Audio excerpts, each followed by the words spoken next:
কাজ কাম করলাম, এদিক বিড়ি নিশা তো ধরিস চরম। দেখা যাক কারো ধান্দা বান্ধা এই বিড়ি মিড়ি খাইতে পারে নাকি। এই যে মনে হচ্ছে এক বড় ভাই বসে আছে, দেখি ধান্দা করি একটু। কি হলো? বড় ভাই কি অবস্থা?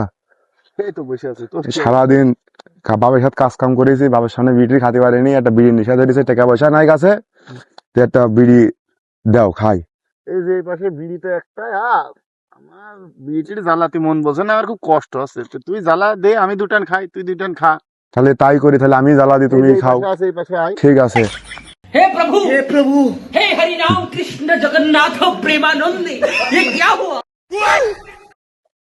এই বিড়িটা জ্বালা দে আমার মুখি, আমি দুটান মারিয়েই তোকে দিই।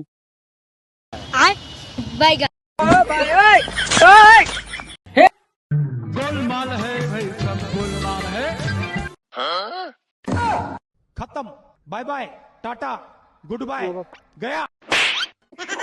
আর বড় ভাই বিড়ি খালি শিখে ধরাতেই ছিল না, আবার যদিও বা ধরা দিলাম, বড় ভাই আবার না দিয়ে চলে গেল। শালার পুকুরে টাকা না থাকলে কেউ কারো দাম দেয় না, এটাই বাস্তব।